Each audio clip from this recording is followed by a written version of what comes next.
What's going on, YouTube? Welcome back to Fireside Rangers. I'm your host, Eric Wilson. Today, joined by my co-host, Will Cohen. Today, we're going to be doing a little bit of a discussion about three Rangers players who are heating up at the perfect time, playoff start. I'm pretty sure 14 days from today, exactly 2 weeks from today, the 2024 postseason will begin. As we know, the Rangers are clinched, so they will be appearing in the postseason this year once again. And we have three players to talk about who are finding their game, finding their stride at the perfect moment. So before we really get into that, make sure you guys like, subscribe, ring that bell so you don't miss notification. If you're watching us on Apple or Spotify, be sure to give us a 5-star review. Leave your thoughts down in the comment section below. Is there any other player that we might have missed in this episode, or do you agree with our opinion? And lastly, be sure to follow us on all of our social media platforms at Fireside Rangers. But before we really get into things, Will, let me know how you're doing today, and then tell me who is the first player that you want to talk about. I'm so tired right now. That's literally I'm so tired. I had to wake up early for football.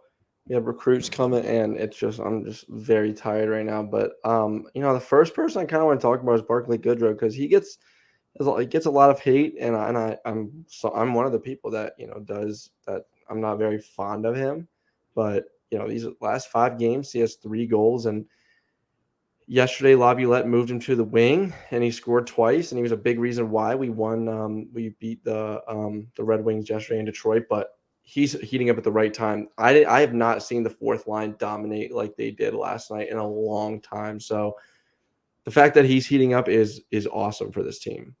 Yeah, I mean, you look back at the whole arc that this season has brought upon us. Who would have ever thought, that we'd be making an episode praising Barclay Goodrow for what he's done recently? I mean, we've made fun of him so much. We've hated on him, talked about trading him, buying him out. But now here we are, and the man has 3 goals in his last 5 games, like you said, for a total of 4 on the season, which means that officially, with his $3.6 million contract, his price per goal is it's officially less than $1 million. So good job, Goodrow, really making that contract shine. But it's definitely interesting to see him heat up because, one of the main reasons why the Rangers traded for Goodrow and extended him for as much and as long as we did was because of his, he's a veteran player who has won a couple of Stanley Cups, and he has that experience that the Rangers were really lacking in the past couple of years throughout the postseason. But now the Rangers have a guy in Goodrow that heading into the postseason could be that type of leader, bring that experience that he has. And now he's finally starting to produce points. I never thought I would see the day in 2024 where a team would let Barclay Goodrow score multiple goals. And last night against Detroit, there was a point where we were on Goodrow hat trick watch. He was on the ice with the open net. Like, it realistically could have happened. And I was just sitting there like jaw to the floor. I'm just amazed by it. But shout out Goodrow for playing really well recently. Before we move on to the next player, Will, I got to ask, with the fourth line being as dominant as they were yesterday, having Goodrow on the wing and everything, in your opinion, what does that mean for Matt Rempe? Because I've seen a lot on Rangers social media saying that last night basically solidified Rempe's not going to be on the playoff roster. He's a great player. He brings the physicality. He does a lot more than just fighting. But at the end of the day, that fourth line last night was the best fourth line we've seen all season. So I don't know. I'm a big Rempe fan. We all know that. We all are here at Fireside Rangers. But what does it mean for him? Is he still on the roster for the playoffs or no? I think he'll still be on the roster. Like, I don't think he won't be in the lineup, but he'll probably be a scratch. He'll be up in the press box. Like, I mean, I know that a lot of people are saying it's I know you brought that up, that it solidifies that he's not going to be playing. I don't know why people would say he's not going to be on the roster. I think it's pretty. I'm not saying that. No, I know you aren't, but like, I think he's going to be on the roster. I just don't think he's going to play. But I don't know if it solidifies it just yet. I want to see that from the fourth line a couple more times, but I think we are heading towards the realm of Rempe will not be in the starting lineup, and it's become pretty evident because he's been getting scratched recently a lot. And I think, the game against the Devils, they had him in because not because of the line brawl, but because it's the Devils. Obviously, you got to get your payback for what happened last time when you got suspended. But That might have been wrong to say that, but anyway, whatever. I'm just gonna keep moving on. um, I don't know. I think you have to wait and see a couple more games from this fourth line, but you're moving towards the point where, yeah, Rempe will not be in the starting line. He won't be in the lineup come playoff time. Yeah, that's kind of what I'm leaning towards too. But that's a whole other discussion that we could make a whole like 30-minute long video about. So maybe we'll table that discussion for now. Let us know in the comments if you want us to bring it back and keep talking about it. But we've got two more players that we want to talk about that are heating up at just the right time. The next one for me, in my opinion, Alexis Lafreniere. He's had a career season all year long, easily the best of his career. He has 54 total points in 77 games. There's a very good chance that he could hit 30 goals, very good chance that he could hit 60 points as long as he keeps it up. In his last 5 games, he's notched 7 points. And, we've had this discussion recently where it's like Artemi Panarin having the best season of his career, Lafreniere and Trocheck both having the best seasons of their career. And it's kind of like, is Panarin the one that's making this magic happen, or are they all just one cohesive unit that are all benefiting each other? And I kind of lean towards that latter suggestion there where, yes, Lafreniere definitely being helped out by Panarin, but Panarin at the same time is being helped out by Lafreniere. He's just been absolutely incredible this season. And, there have been points where he's gone through a little bit of a rough stretch, goes a couple games without recording any points. But like I said before, 7 points in his last 5 games. Lafreniere, in my opinion, is the number one key to generating postseason success. We have our stars that are going to contribute, like Kreider, Zibanejad will hopefully turn things up, Fox, Shesterkin. We know our guys that will do what they need to do. But then there's the key role players. I don't even really want to say depth anymore because he's on the second line. But Lafreniere is one of those guys where him playing good is what's going to take the Rangers to the next level. I'm curious to hear what you have to say about him.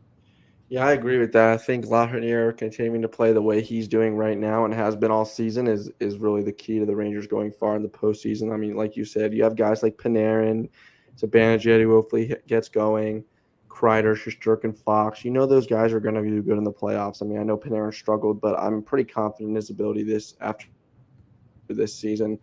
His new mentality going and heading into the playoffs. But Lafreniere is a key player. They missed him last year in the playoffs. He didn't really produce, and that's why they missed him. And he didn't. I think the series would have he didn't produce at all. I think if the series would have gone a lot different if he did. But I think this year he's going to have a very good playoffs. I hope that he helps the Rangers get far, but I want to go back to what you said about, Lafreniere and Panarin. Like, I see a lot of people saying, not Ranger fans, but a lot of other fans from other teams saying that Lafreniere is just getting carried by Panarin. But I really don't think that's the case. Like, I think Panarin and Lafreniere are benefiting off each other. And Lafreniere's game this season, you can just see a jump in his confidence, a jump in his play driving abilities. He's creating chances for himself. He's setting up his teammates. I mean, he could have 60 or more points right now if Panarin and Trocheck finished a couple more of their chances. But yeah, he's definitely going to be the key for the Rangers to go deep in the playoffs this year. And I really hope he continues to keep turning it up and get to that next gear. Yeah, absolutely. And when I was breaking it down, there was one word that I couldn't think of, but then when you were talking, I finally thought of it.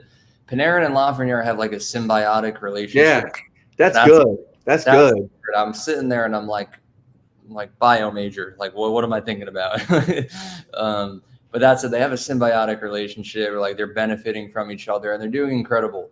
Panarin isn't a name that we're gonna discuss as one of the three because he's not heating up. He's been red hot all season long, as we know.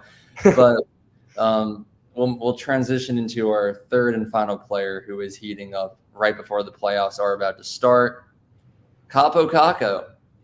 Crazy guy right there. Longtime fans of the channel know that I absolutely love Kaapo Kakko. Even before he became what some of you would consider to be good, I've always loved Kakko. He's my second favorite Ranger behind Panarin at the current time, I should say. But rough season for Kakko.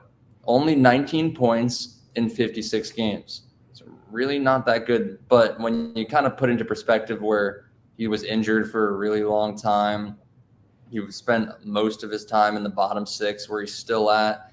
You kind of got to give him a pass here. But then let's look back at his last couple of games. He didn't have a point against Detroit, but before then, 5 points in 5 games. Right before then, a couple goals, couple of assists. Went point per game before we faced the Red Wings last night. And, he's the type of player. I don't have the stat pulled up. We weren't able to find it, but just take my word for it. The difference in the Rangers' success when he's on the ice, when he's not playing, very drastic. When the Rangers are playing with Kakko, a lot of wins, very, very few losses. Without Kakko was when we went through that little rough stretch in like December and January. If someone has that stat, please drop it in the comment section below. But Kaapo Kakko, and I'm going to just bunch in Lafreniere with them. It's the kids. When they're playing really good, the Rangers are phenomenal. And when they're not playing good, it kind of just puts too much stress on our top players that they can't really handle. So they're really key depth players that when they succeed, the Rangers just feed off of that, and they continue to win games, especially at a very crucial point of the season right now where we're leading the entire NHL, and there's a lot of teams trying their best to catch up to us, and the success of the kids, it's really propelling the Rangers forward and keeping them in this race. I also just want to make a really quick side note that popped in my head. Every time we start a game and Sam Rosen says, "Oh, the Rangers are finally healthy," I hate that because we're not healthy because Filipino is still out. Like he said that last game during the pregame introduction, and I was like, Sam, what are you talking about? Like Filipino is still concussed, like somewhere in Czechia. Like, we're not fully healthy. But sorry, side note, that annoyed me. Also, fans will know that I like to criticize Sam Rosen as much as I love him and know how much of a legend he is. It's the little stuff like that irks me that I have to call him out on. But Kaapo Kakko doing really good right now, heating up before the playoffs. Will, take over. Give me your thoughts. You're muted. I don't know why that happened. I'm sorry about that. I think Kakko, like looking at it now, he's probably never going to be the player he was supposed to be when we drafted him, but he fits in really well in the role that he's in now, which is that third line guy. And I think what this line of Cooley, Wenberg, and Kakko could be like is, for Tampa, it was Gord and Goodrow and Goodrow and Blake Coleman. Those three guys, they were a key piece of the Lightning winning those 2 Stanley Cups, and I feel like that's what the Cooley, Wenberg, Kakko line could be. Guys that they can make offense, they can produce on offense and they can give you some scoring, but they're also gonna be good in the defensive zone. Like that, you are not gonna get a lot of chances when you're out on the ice against them. So, but Kakko heating up at the right time, it's perfect. I've been really happy with his game. That goal, I know we talked about that goal he had against the Devils with Luke Hughes draped all over his back. I mean, it was just a perfect shot right over the left shoulder of Kakkonen. Sorry, not Lankinen. But yeah, him heating up is perfect for the Rangers, and I'm very happy with his game so far. But I am looking forward to seeing that in the playoffs too. Yeah, it's an exciting time in Rangers Town. Just quick stat that I have here: the Rangers currently have 52 wins on the season.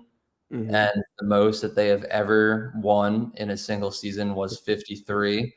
So the Rangers have 5 games left to set a new record and officially make this the most successful season. And they can set a new point record too. I don't know what it is, but they can set a new point record, I'm pretty sure. So it's an exciting time here in Rangers Town. No one would have ever predicted that we'd be making a video hyping up Barclay Goodrow, but here we are. The team is cooking. The vibes are immaculate. And the playoffs are just around the corner. Before I do wrap things up, though, I know we just named 3 players that we are really appreciating for heating up right now. I do got to give an honorable mention to my boy, Will Cooley. He's been really good recently. And if this was a 4 players, he would definitely be a part of it too. But that about wraps up this discussion. Thank you all for joining. Make sure you guys like, subscribe, ring that bell so you don't miss notification. If you're watching us on Apple or Spotify, be sure to give us a 5-star review. And leave your thoughts down in the comment section below. We named 3 players. Do you agree with those 3, or would you swap someone out for another player on who you've really been loving these last couple games as the regular season quickly comes to an end? Lastly, be sure to follow us on all of our social media platforms at Fireside Rangers. And once again, have a good one. And let's go Rangers.